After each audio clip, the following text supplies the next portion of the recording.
Milava, and welcome to Chat with a Diplomat, a program from the U.S. Embassy hosted by American Center Yangon and Jefferson Center Mandalay. My name is Marcy Carroll, and I work in the Public Affairs section at the U.S. Embassy. Today's program is our third in the Chat with a Diplomat series, and it should be a very special program. We have with us here today George Sibley, Chargé d'Affaires ad interim from the U.S. Embassy, and he is the highest ranking diplomat in the country currently. He will be interviewed by our moderator and American Center Yangon Outreach Coordinator, A.A. Nguyen. So to get started, George Sibley joined the Department of State in 1988, and he is a career member of the U.S. Foreign Service.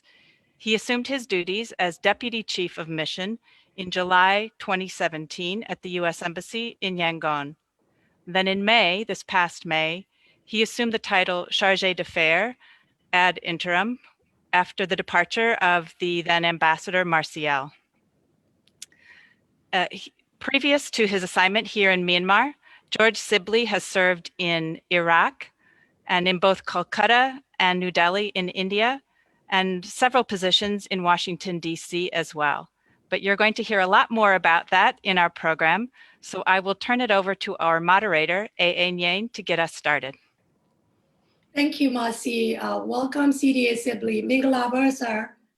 Mingalaba, Nakumbala. Sir. To begin, can you tell us what part of the United States you are from and how you became interested in diplomacy as a career? Certainly. First of all, Mingalaba to everybody out there. It's a pleasure and a joy for me to spend a little time with you on this Facebook chat and to talk about my experience, and maybe it will be relevant for your experience in the future too. So I first went to university quite young, and I was only 19 years old when I graduated. And so I wasn't sure what I wanted to do with the rest of my life, and so I went to sea. I was a merchant mariner for 11 years. I was on ships all over the world. And at a certain point, I met a beautiful redheaded lady, and we fell in love and decided that we were going to get married. And that was all fine, except she said to me, you know, when you are gone on the ship for 4 months at a time, I am very lonely and sad. I want you to be with me. So I said, well, actually, I have always been interested in international relations because I grew up in Mexico. So even though I was born in the United States in Pittsburgh, Pennsylvania, I grew up in Mexico. So I had experience dealing with other countries and other cultures. And the amazing thing about the United States is that to join the diplomatic service, you need to take a test. And it doesn't matter what your background is. So the fact that I had been sailing on ships for 11 years, you would think, never be a diplomat. But it was possible for me because I took the exam and I passed the exam. And so I joined the US Foreign Service, and now more than 30 years ago. Thank you, Sarah. I would like to move to the next question. So you already mentioned that you have over 30 years of service with the U.S. Department of State. So would you please share some of your different assignments over the year? I think they will be very interesting and inspiring for young people here listen to your conversation. Yeah, so the thing I would say is if you are going to be a diplomat, you have to like certain things. You have to like new experiences because you will have so many new experiences, new countries, new cultures, new languages, new food. So if you are afraid of new experiences, probably diplomat, a very bad job. But if you like it and you embrace that adventure and that excitement, you can really enjoy it very much. So my first assignment, I was sent to Jakarta, Indonesia. And from there, we went to Nepal in Kathmandu, Nepal, the capital. And from there, we went back to Washington. And I worked in Washington for about 4 years. It's normal for a diplomat to spend usually about 2/3 of the time overseas, outside of the United States, and 1/3 in the United States, usually in Washington, although sometimes in some other parts of the United States. So after that time in Washington, I went to Amman, Jordan. And I had an interesting job there because I had a regional job, which meant I had to travel frequently to the Israel, to the Palestinian territories, even to Syria, Lebanon, Egypt, because that was part of my job. I was working in the whole region, not only in Jordan. Of course, at that time, Syria was much more peaceful. Now it's a very dangerous place. So from Jordan, I came back to the United States and I did 1 year in a university as part of my job. My job was to go to the university. So that was a great job. And then I went to Calcutta, India for 3 years. And then I went to Antananarivo, Madagascar, which was also very interesting. This island off the coast of Africa with so many interesting wildlife on it. And after that, I went back to Washington again. As I said, it's frequently you will go back for some period of time. And back in Washington, I was there for 5 years, but actually I wasn't. My wife was there for 5 years. I was only there for 4 years because in the middle, I went alone and I did 1 year in Iraq. And actually I was up in the north part of Iraq. I was not in Baghdad. I was in Kirkuk and in Mosul. And this was before ISIS took over Mosul. And then I went back to Washington for a couple of years, and then I went to New Delhi. I was in New Delhi for 4 years. And then I came to Myanmar. And I've been here for the last 3 years. Thank you, sir.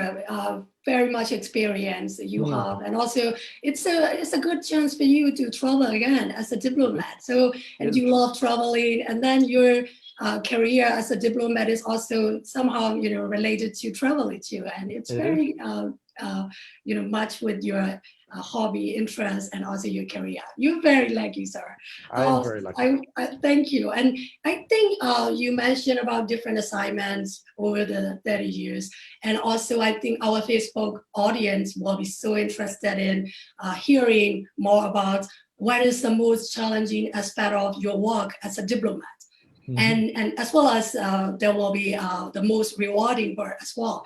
So can you please share some specific examples that you may recall that you want to share with the audience? Yeah, sure. I could give many, but maybe I'll try to focus on some more in Myanmar to the extent that I possibly can. So I would say one thing that is interesting is the most challenging part and the most rewarding part often end up being the opposite sides of the same coin. So what I mean by that is the following. When you are a diplomat, you are representing your country overseas. That is what your job is to do, and you need to do it as honestly and to the best of your ability as you possibly can. But sometimes it becomes a little bit of a challenge because if you have a personal opinion or a personal view that is different from your government's policy, when you're a diplomat, you can't express that. That is not your job. Your job is to represent the government as honestly and as faithfully as you can. So it is a bit challenging if you have that difference. At the same time, it is so rewarding to be able to represent your country. It is, if you are somebody who loves your country, it is a chance to really do something of service to that nation, and I'm very proud to do that. And I would say the most rewarding is when you feel like you've made a difference, like your contribution has really made a difference. So one thing I will mention on the challenging side, recently I wrote an article in the newspaper in which I talked about the decision that the United States had made on trafficking in persons. So we have a worldwide assessment of countries in terms of their impact on trafficking in persons. And basically, the goal is to try to get all countries to work together to cooperate to end this, because basically trafficking in persons is human slavery. And the fact that it still continues to exist in 2020 is a very sad thing. You know, the United States, we had slavery in our country until the 1860s. So it's, not so long ago, a pretty long time ago, but not so long. And so we're trying to end it all over the world. But Myanmar this last year was ranked in the tier 3, which is the lowest tier. And so I wrote that because I felt that my government, of course, I'm supporting the policy. I support that decision. I'm not saying I don't support it. I do. But I thought it was very important to explain why.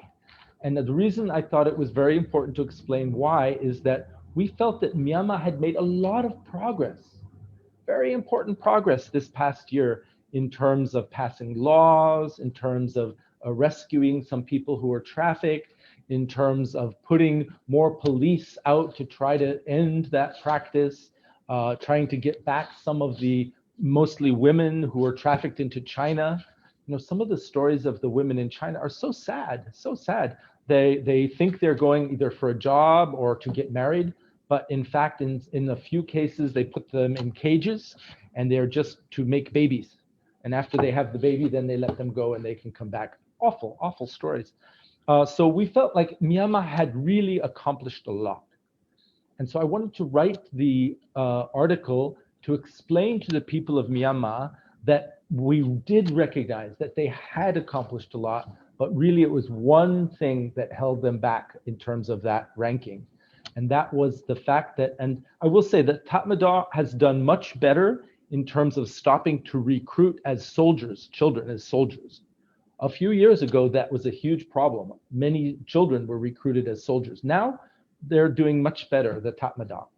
But what they are not yet doing better on is using forced labor from civilians, sometimes even from children, not as soldiers, but as cooks, as porters, as laborers.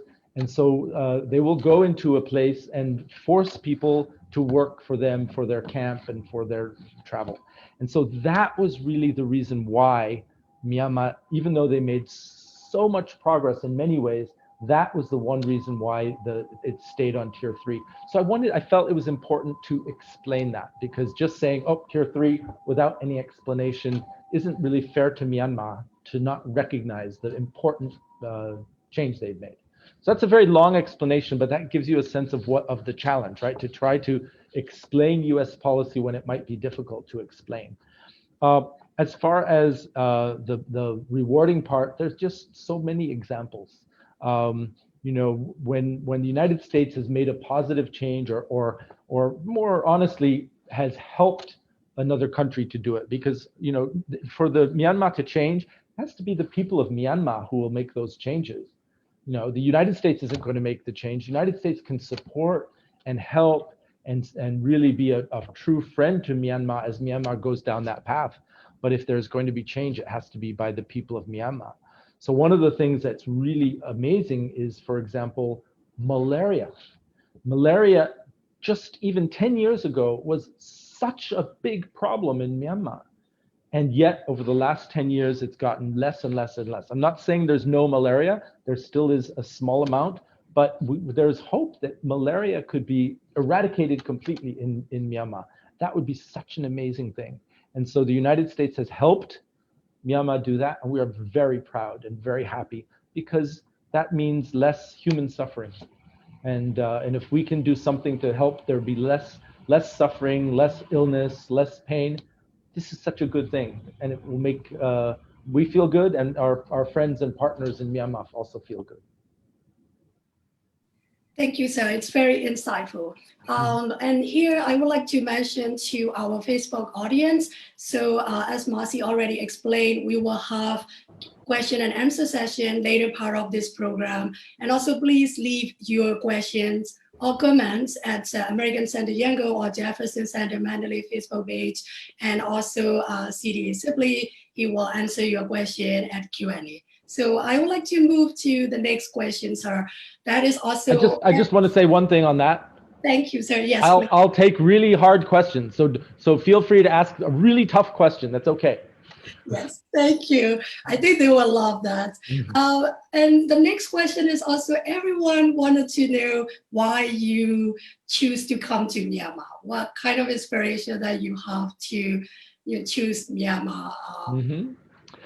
So in our system, There is, especially for senior level jobs, important jobs like the job for the deputy chief of mission here, a lot of competition. So I would like to say I chose, but actually the ambassador chose me. But why did I want to come is maybe more of your question. And I would say I visited Myanmar with my wife and my son in 2005 when I was still in then it was Calcutta, now it's Kolkata, but in India. And so we flew over and spent about 10 days, and we came to Yangon, went to Mandalay, went to Bagan, went to Inle, and had a wonderful time and found it such a beautiful country and so interesting. The only thing that I was very lucky was that at that time there were no credit cards. Everything was cash. And so I say I was very lucky because at the end of the trip, my wife said, "Oh, the pigeon's blood rubies are so beautiful." And I said to her, "Yes, they're so beautiful. I would love to buy you one. But unfortunately, we've used up all of our cash and they don't take credit cards, so I can't do that." I was very lucky, but it left us really loving it here. And at that time, I was friends with the person who had the job that I eventually came to. His name was Ron McMullen. Eventually, he became ambassador. And so when I sent him an email saying we were coming to Myanmar, he said, "Oh, come to my house for dinner when you're there." And we were staying at the time at the Kandauji Palace, the one that burned down a couple of years ago. And so we went for his house for dinner. And after dinner, he gave us a tour. And my wife said to me, "Oh, that house is so beautiful. I would love to live in that house." So it took me a little more than 10 years, but I arranged it so she could live in that house. So we were there. But that was really why we wanted to come and what made us interested. And I'm very honored and pleased that Ambassador Marcial had chosen me to be his deputy. Thank you, Sarah. So you already visited here, and also now you are with your diplomatic mission, and also a lot has happened in Myanmar over the past years. And also, what is the United States trying to accomplish in Myanmar? So I think before you answer that question, and I would like to display some photos for our audience, Okay. just a few photos, and I would like to share with you and the audience for that. All right. Let's have a look. Here we go. Yes. Oh, there. So there I am with the president, and we are at a big event, and I'm showing him some of the equipment that we have provided to Myanmar to help detect drugs so that the narcotics problem in Myanmar can be reduced. And we're showing him the equipment to detect the drugs. Yes, so this is in the age of COVID. As you can see, I'm doing an elbow bump with one of the director generals for the laboratory here in Yangon, and we were delivering some PPE, personal protective equipment, like masks and gloves and things, to the health ministry. Yes, this was showing after one of the by-elections. So I went out as an observer into the by-election to see the democratic process. And this gentleman had just finished voting. So he was showing up his finger with the ink on it to show that he had completed his voting, and was very proud that he had voted, which is very good. I hope everyone who's listening, please, please, please, it's very important that you vote, because that is how you express in a democracy your vision for the future of your country. This is in Mandalay, and we had opened an American Business Center, a corner there. You can see behind us, it says American Business Corner, ABC, and that's the head of the business community in Mandalay. And we had several times we met to talk about how US business can do more and be more effective in Mandalay. So this is at my house. Remember I mentioned that there was a beautiful redheaded lady that I fell in love with? She's the one that's standing behind me in this picture. You'll notice I am talking to all women. So we were having a meeting with women activists. And one of the things at the time, I remember this quite well because it was quite early on after we arrived, they said they were very disappointed that they didn't get to participate in the security discussions in the peace process. And I said, oh, well, I'm very sorry to hear that. If you were not allowed to participate, what did you learn from those sessions from just listening? And they said, no, you don't understand. We're not even allowed to go into the room. We are not at all even present. So I thought that was very wrong because actually half the world are women, believe it or not. And they have a stake in the security for themselves and for their families. And just because the men are mostly the ones, and not always only the ones, carrying the guns, it doesn't mean that women don't have a very important role in trying to establish the future and the peace of this country, including the security aspect. So I remember that meeting very well. And this was at a university, and so it was, as you can see, a scientific symposium that the United States was providing funding to help support, and so it was wonderful to be part of that as well. And this is this is actually wonderful. All of these people who are in the picture with me are Peace Corps volunteers, and if you notice, they're all wearing green lungi. And I'm sure everyone who's on the call right now knows perfectly well that means they're teachers. And it's something that I always tell the Peace Corps volunteers when they come. I said, you know, a wonderful, wonderful thing about Myanmar is that teachers are truly respected. And unfortunately, I have to be honest, in the United States, sometimes they are respected, but sometimes they are not properly respected. And I find that a big problem because my wife was a teacher and my son is a teacher. And so I think it's very important that teachers are the ones who help create the future of a country. And it's a very responsible job and a very important job. And I'm so happy that our Peace Corps volunteers can come and help in Myanmar, particularly with teaching English and teaching methodology, how to teach. They are now unfortunately all gone because of COVID. But we definitely plan to bring them back as soon as we can, and they want to come back because they were feeling so satisfied to be in Myanmar and to teach in Myanmar. So I hope soon that they can come back. Yeah, so here we are laying a wreath at a memorial.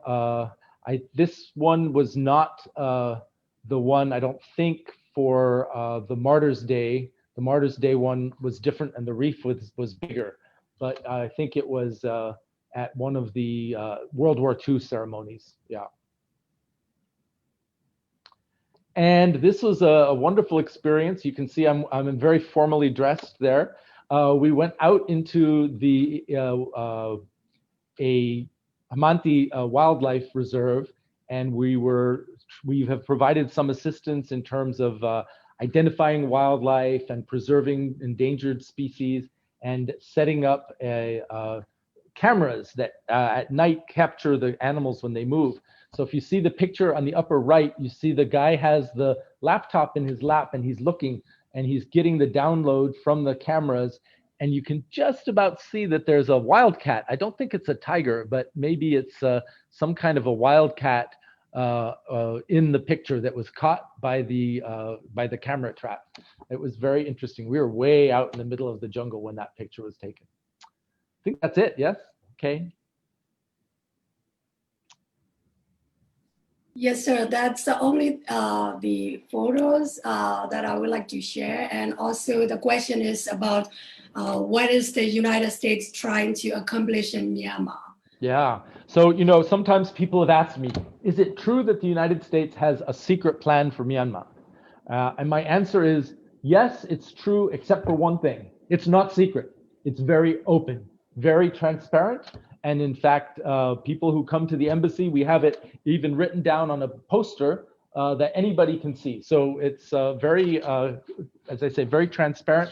And the great thing I have found is I can boil it down into 4 words, our 4 goals. And so one of them is, in fact, peace. For Myanmar to succeed as a nation, there is a need for a peaceful resolution of the many conflicts that have waged for many, many decades.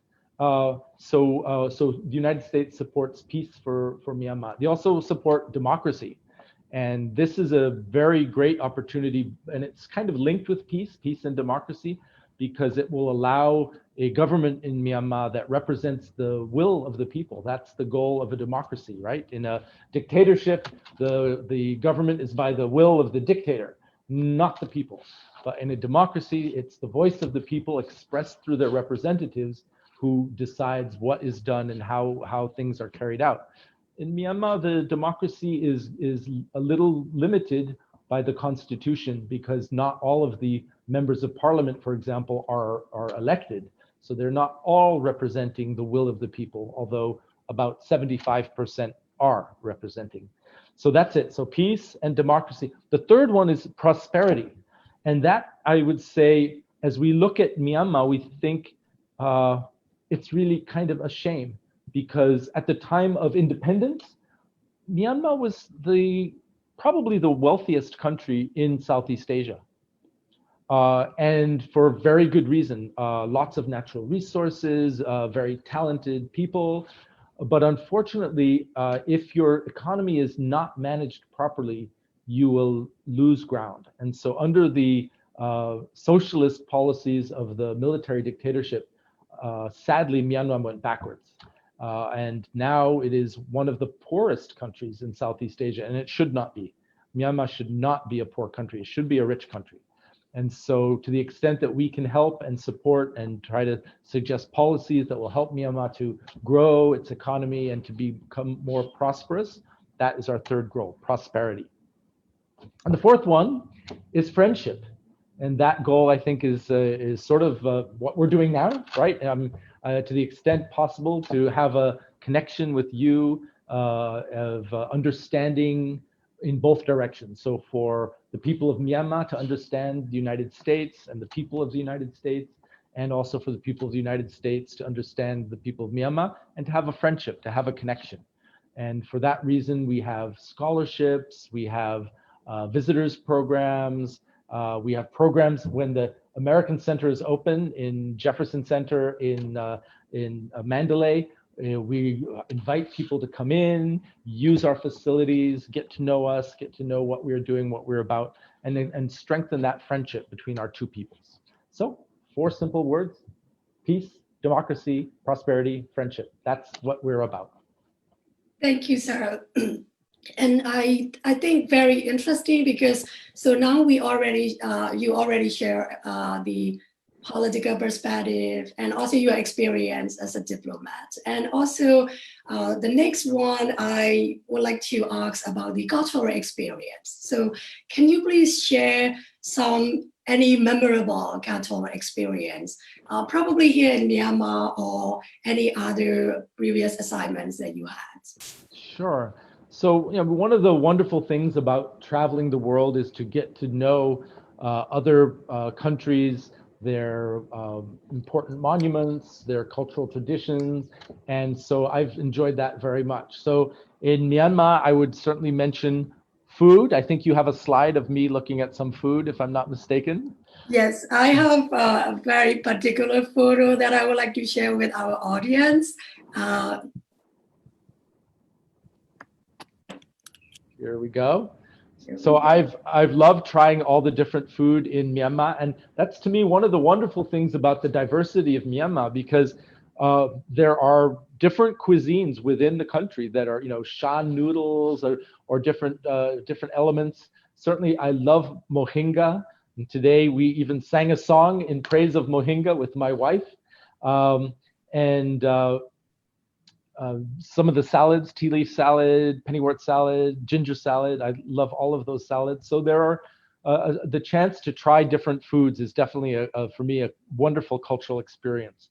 There is a special tour that goes through all the street food of Yangon. And I went with my son, and we tried so many different things. It was really wonderful. But when we finally were getting to the end, the guide said, let's see how brave you are. And there were these little grubs that were little like white worms. And I said, I can't do it. I just couldn't do it.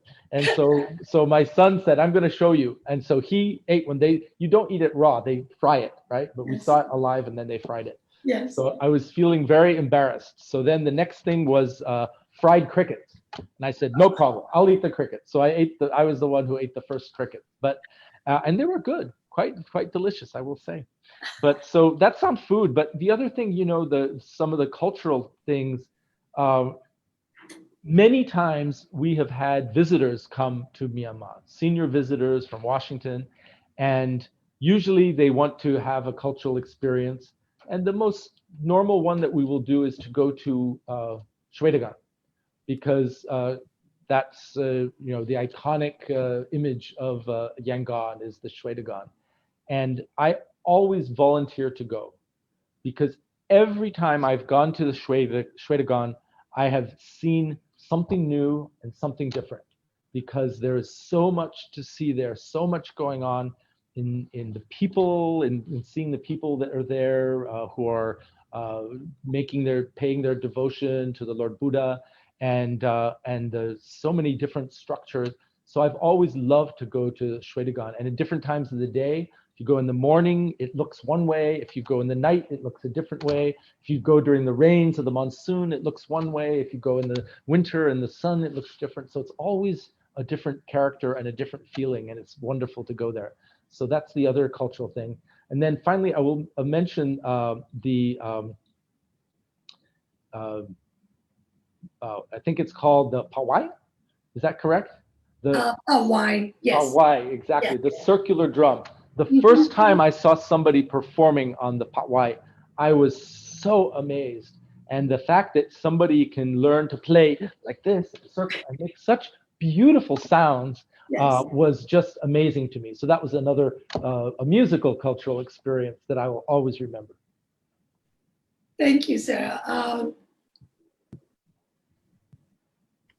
I would like to move to the next question. That is about more kind of your personal life. You already mentioned that your wife, your son, and also you have your family, and also you need to devote some time for them. Even you're working the head of the embassy. So can you share a little about your personal life, and also how do you manage your personal and professional life as a diplomat? Sure. So we have two sons, and they are both married, and they both have children.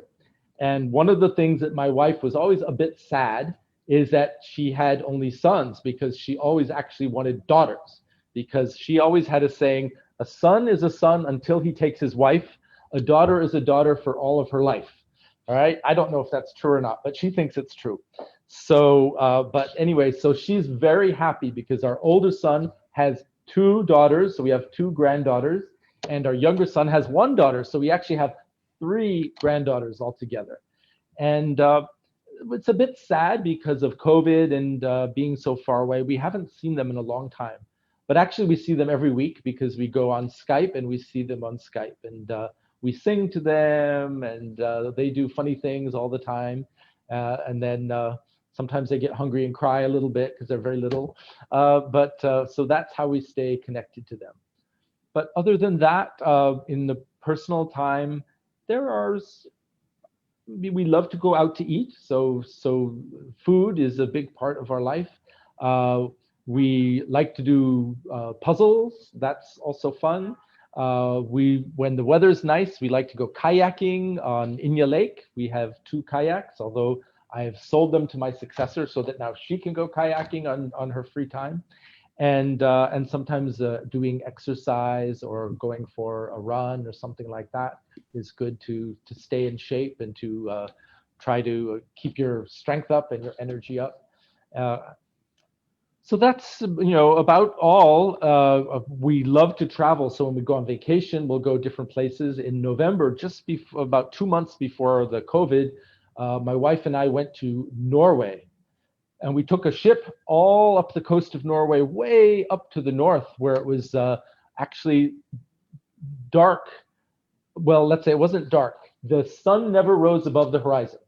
But it did get a bit light because the sun was almost to the horizon. So you'd see a glow just as if the sun was about to rise, but then it wouldn't rise because it was already close to the time of the midnight, not the midnight sun, the midnight, 24 hours of night. And there was snow and it was snowing and we saw the lights of the northern lights. And so it was a chance to really see something very different from Myanmar, very, very cold and snowy. So we do love to travel. That's when I'm not working. But when I'm working, it's very serious. There's a lot to do. And so my wife would probably say I was a workaholic. But I feel like there's just a lot to do. So I have to do it. And also I saw you accompany her for some musical. Yes, that is also very supportive because I was there 1 or 2 times that she performed, and it's amazing. So yes, yes, it's very brave of me to accompany her because she's a professional, and I am just an amateur. But anyway, if she wants me to, I will. Thank you, sir. I would like to ask the last question. That is, so because our colleagues, they are now mentioning that we receive so many questions from our audience. So we need to give them time for the audience to answer their question. And the last question that I would like to ask is, there are so many young people here watching our Facebook Live, and also they may be interested in becoming a diplomat. So do you have any takeaway messages for them? Would you please share any useful tips for them? Something, yes. Yeah, so I would say, a few things. Some I've already said. You have to be interested in traveling the world and seeing the world. And you have to be interested in representing your country. That's the essence of what you're doing as a diplomat. You're traveling the world and you're representing your country. If both of those things sound like it's something that appeals to your heart, then by all means, pursue that career. I am honest with you, I don't know in Myanmar what the selection process is for becoming a diplomat. I do know for the United States, I don't know for Myanmar, but I would say if you're in university to study things like economics and political science, these are the kinds of things that are going to be helpful when you become, if you want to become a diplomat. And then good luck and embrace it. In any job, you will find there are parts of the job that you love so much, and parts of your job not your favorite, and you have to do both, right? So you have to do all of the things that are involved, and so you should just embrace the experience and run with it. And if you come somewhere near where I am and you are a Myanmar diplomat, look me up. I'll be very happy to offer you some tea. Thank you, sir. I think it is time for a question and answer session, and we would like to see what will be the first question for us. All right, let's go. A very interesting question. So what are the roles of a diplomat, and what is the most important to value for a diplomat? So I think... So let me answer the first question because I think it is important. There are, in a diplomatic mission, there are a lot of different roles. So it's not as though there's only one role to be diplomat. So within our system, and I imagine most systems are similar, the roles are broken out in terms of you can be somebody working on management. So you're helping to make sure that the embassy is running properly, that it has, air conditioning is working, that the vehicles are running, that everything is paid for with the proper accounting. So the management function is a very important function. Another function is a consular function. So we have a lot of diplomats who are issuing visas. They will issue non-immigrant visas. Those are for people who are just going to visit the United States for a little while and come back. but there are many different categories. So, I used to be a merchant sailor.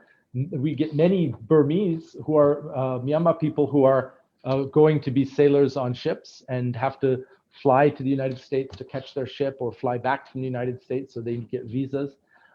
Visas for students, many visas, much more over time recently. So there are a lot of different categories, and even a kind of category for visas for diplomats. So when you go on a diplomatic visa, you have what's called diplomatic immunity, which is a legal protection because of your role. And so the consular also issues immigrant visas. And immigrant visas are a different category because those are visas for people who are not going to the United States and then returning, but going to the United States to live and to establish themselves in a new life in a new country. And our country, the United States, really was born from so many immigrants. There were native people when we came, but over time the country grew mostly with immigrants. And so that's another category of visas. And then the third major, very important thing that the consular section does is take care of Americans. Take care of Americans when they're born, to give them birth certificates, when they die, to give them death certificates. If they get in trouble, if they get in jail, for example, we visit them, make sure that they're okay. If they get sick, we make sure that they're getting good medical treatment and that they can go home when they're feeling better. So all of those things is what the consular section does in an embassy. Then you have the public diplomacy section. That's what you're doing.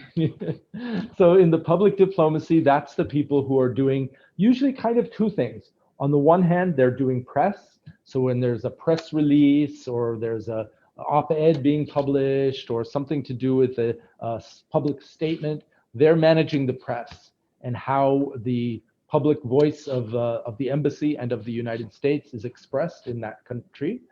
And then on the cultural side, doing things like chat with a diplomat, or doing things like sometimes a musical performance, or other events that have to do more with the cultural nature, and certainly many exchanges. So Fulbright exchanges, Humphrey exchanges, international visitor exchanges, all of those will be managed through the public diplomacy section. Then you have the economic section. So those are the diplomats who are doing economic policy and who are both reporting on what is happening in the economy of that country that they're in, and also making suggestions for ways to advance US diplomacy in the economic field. There's also political officers. They're essentially doing the same thing, only in the political sphere. Those are all within the State Department, but of course we have diplomats overseas that are in many other agencies. So we have the commercial agency, people who are in Myanmar promoting American commercial goods.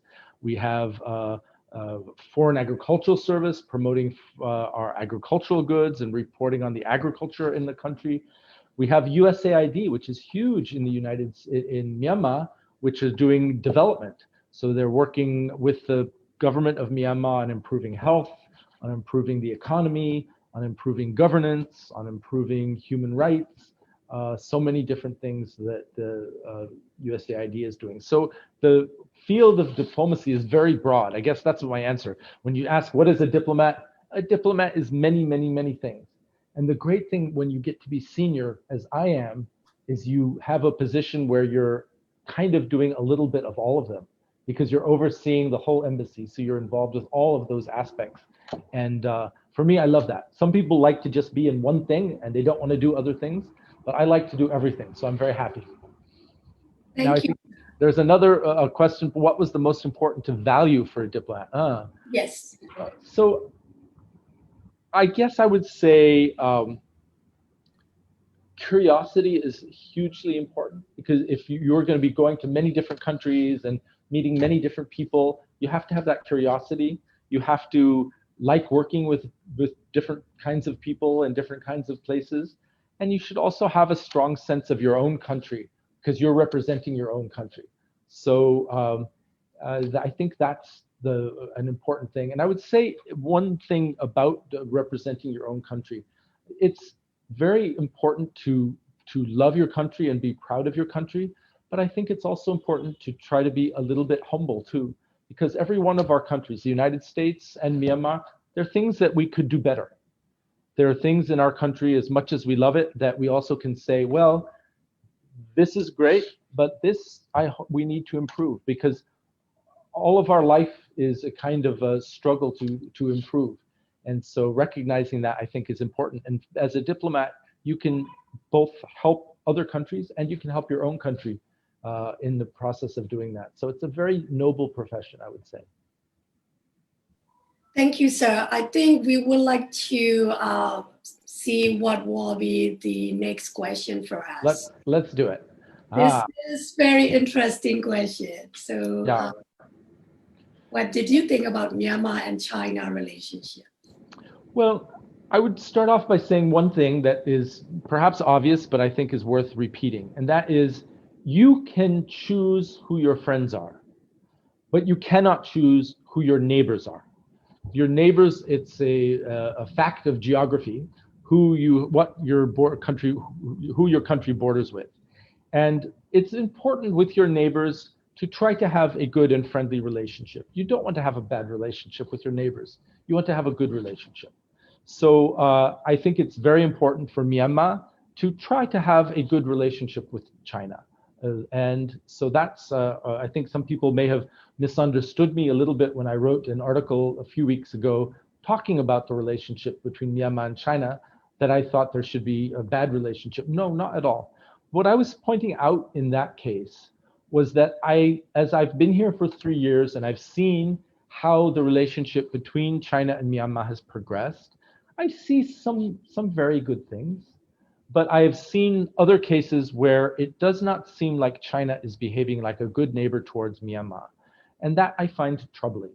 When you see, for example, so many precursor chemicals for narcotic drugs coming from China to Myanmar, where they are manufacturing drugs, some of those drugs are being exported, but some of those drugs are being used inside of Myanmar and damaging the future of the youth of Myanmar. It's a terrible thing. Now, I'm not saying that the government of China is exporting those things to Myanmar. I doubt that they are doing that. But they have a very strong authoritarian government. And I have to believe if they wanted to stop those precursor chemicals, they could stop it. So why haven't they stopped it? Again, it's not, I'm just observing this as someone from the outside, seeing how two countries are relating. And it seems an unfriendly thing not to stop those precursor chemicals. The same thing, many weapons are coming to Myanmar, to mostly some of the ethnic armed groups. And it seems that many of them may be coming from China. I don't know how they're coming or who is selling them or who is responsible. I really don't know that. But it is noticeable that that's happening. And that does not seem friendly. That seems quite unfriendly. So what I was trying to say is that one other example, and then I'll conclude. Some of the economic impact of China and Myanmar, I've also noticed and wondered, is that a friendly action? So while they're offering to build many things and create a big debt for Myanmar, it seems like most of what they're talking about building will benefit China a lot. Maybe it will also benefit Myanmar a little bit. That's good that Myanmar will get some benefit, but Myanmar will pay for it and China will get the benefit of it. It just doesn't seem to be very friendly. And I've noticed even, for example, some of the trade at the border, sometimes the Chinese government has closed the border and then opens the border. Well, if you are a poor farmer trying to sell melons and your melons get stuck at the border and they rot, you've lost your income. So I'm pointing these things out mostly because I think there may be some people in Myanmar who feel that Myanmar is a poor country next to a rich country like China, and it's not a strong country next to a country that has such a big population and such a strong army, that Myanmar can't really do anything to push back. And so what I was trying to say, what I wrote that was that Myanmar can stand up for itself. Yes, it's smaller. Yes, it is not as powerful as China, but it can say, look, we need to have a good relationship, but that relationship must be based on respect. And China must respect Myanmar and understand what Myanmar wants and does not want. And I'm sure Myanmar does not want narcotic drugs, does not want more weapons, and it does want a better and freer, more open trading system. So I hope that the Chinese government will think hard and maybe provide that so that Myanmar can have a better relationship with China, because it is not our goal for them to have a bad relationship, it's to have a good relationship, but one of respect. That was what I was trying to say. Thank you, Sarah. It's a very interesting answer. And I would like to move to the next question. And I think it is about, they are asking about young generation in Myanmar and what do you expect from that? I expect amazing things from the next generation. You are the future. I am the past. Most of the people in the Myanmar government are 60, 70 years old. They have struggled very hard to bring freedom and democracy to Myanmar. They should be honored and respected for what they have done. But you, the young generation, are the ones who have to carry this forward. You will be the ones that will shape the future of Myanmar, will shape the future of peace, shape the future of democracy and prosperity. All those things that the United States is trying to help Myanmar with really, really impact the young people. And so I hope to see great things. I must say that when I think about my time in Myanmar, some of the most inspiring experiences I've had have been with young people who are so smart and so aware and so hopeful for the future that they give me hope also, even when things are very tough, that Myanmar will succeed and will blossom in the future. And you, the young people, will be the ones to make that happen. So I wish you such success and such hope in your future, in your lives and in your careers, to make Myanmar truly even better place than it is. Thank you, sir. It's a very supportive and also inspiring message that you share with young people. And we would like to move to the next question. I think that is more about peacemaking process. So what is your opinion on peacemaking process with many armed forces all along your presence in Myanmar, and how can we improve the situation? So my opinion is easy to give. How to improve the situation is much, much harder, I will admit.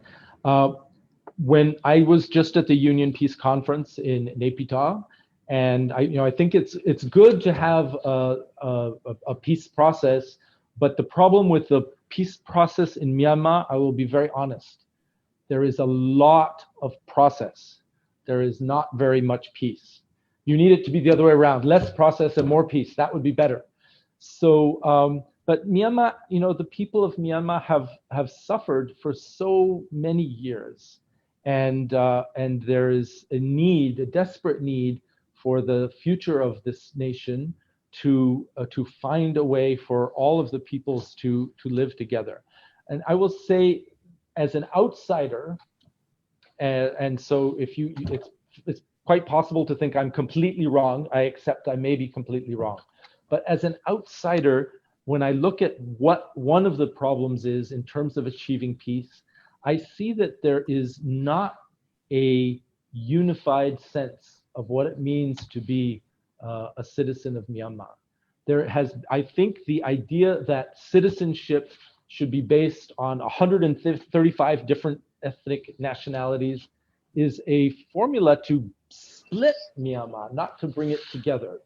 And I say that, and I want to make very clear that people understand. I think having an ethnic identity or a religious identity, all of these identities are very important and they're very valuable.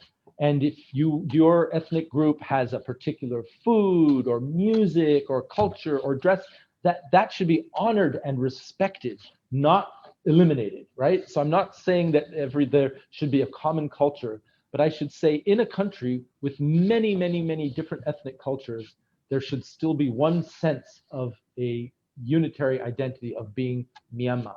And certainly the United States, we have many different cultures. We're very diverse, but our goal is that within that diversity, there is also a kind of a unity that brings us all together as Americans.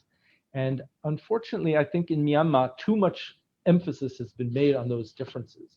So how you achieve peace, I think, requires somehow an honor and a respect for all of the differences, but that honor and respect should therefore bring the people of Myanmar together as a single nation, and then Myanmar can be successful.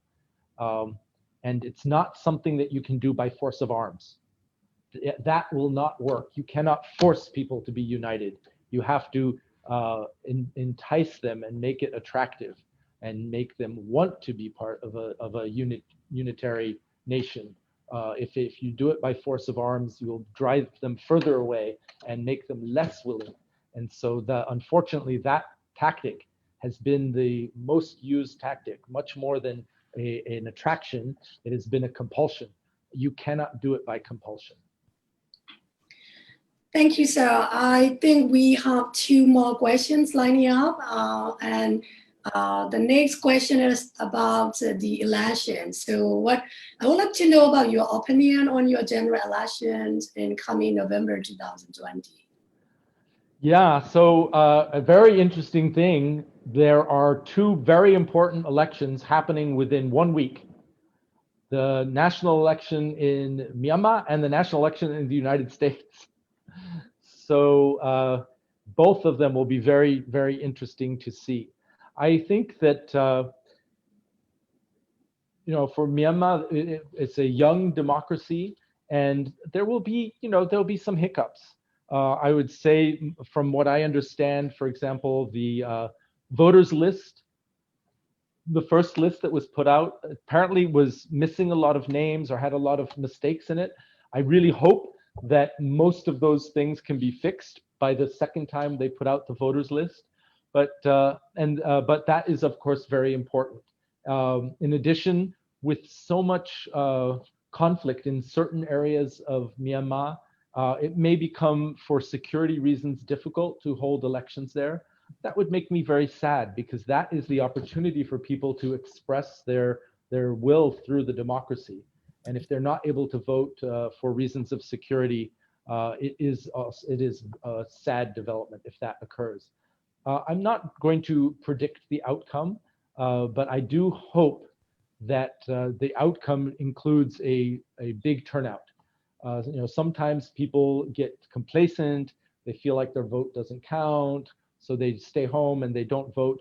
And that's a big mistake. And it happens in the United States. In the United States, the turnout is sometimes much too low. We have this amazing gift of our democracy, and then we don't use it properly. But it will be interesting to see, and I will have already left Myanmar, but I will be watching from 8,000 miles away with great curiosity to see what the results are and how the outcome of the election occurs. Thank you, sir. I think we received so many questions through Facebook Live, and we would like to answer all these questions, but because of the time being, and I will raise the last question to you. Right. Yes. So it is about. So I think the audience, they are aware that you are returning back to the United States. So what is your message to American citizens about Myanmar when you get back to USA? Yeah, I mean, if asked about Myanmar, I will certainly say that going as a tourist to visit is a wonderful experience. I will tell you a very funny story right now. I just had a meeting with Minister of Defense, actually, in Naypyidaw. And at the end of the meeting, he asked me, have I seen the best of Myanmar? And I said, yes, I have. And my answer was, he said, well, what was it? I said, well, I would say two things. The best are the people of Myanmar. The many friends that I have made across the country and visiting different places, from Myitkyina to Sibley to Yangon to Mandalay. It's been a wonderful experience meeting so many great people, especially the young people, as I've mentioned. And then the second thing is the country itself, the cultural sites, the physical geography, the wildlife, the forests, the mountains. And so both of those are wonderful. and the pagodas across the land. So I would tell Americans that absolutely they should come and visit Myanmar. Sometimes they might ask me about some of the difficult things, and I would have to be honest and say that Myanmar has had a very difficult history and has suffered quite a lot. But that's a reason really to support Myanmar in trying to come to resolution to some of the problems that it has. Problems of poverty, I've mentioned we seek prosperity. Problems of conflict, we seek peace. Problems of former dictatorship, we seek democracy. But I would say also problems of human rights. There have been serious violations of human rights within Myanmar. And I hope in the future, there will be a Myanmar at peace where no person inside the entire border of Myanmar will have any fear for their human rights and for their human dignity. And I think it's possible. And as mentioned before, I think the young people are the answer to achieving that. So that's what I will tell my fellow Americans when I'm back in the United States. Thank you, sir. It's a wonderful conversation with you. And I think it is time to invite Marcy for the closing remark. All right. Hello. Jesu Thank you so much, sir. Jesu Dimbare. Really wonderful conversation. Thank you, AA, as well, for leading this. I think the conversation went everywhere from Mohinga and Lepetto all the way to peace process and general elections. So covered a lot of territory. And as AA mentioned, we had many, many more questions on our Facebook comment section, but just not able to get to all of them. So for all of you out there, we do apologize if your question was not brought up, but we hope you found this experience to be as interesting as actually I found it to be as well. Learned some things myself from the CDA. So thank you very much, sir. What we'd like to do now is just briefly introduce everyone to the folks that are behind the scenes that helped to make this program possible. So if the staff can all turn on their cameras, and we'll just say thank you to everyone, and I'll introduce everyone. So Mukesh is, or Ko Ta'ao there, is our lead technician behind the scenes. Sui Nui is our lead librarian at American Center Yangon. She's been working the slides in the background. Mo Pwimpu Nine, a tech support person for American Center Yangon. Momo Kine, who is at Jefferson Center Mandalay. Hello, she all is of you.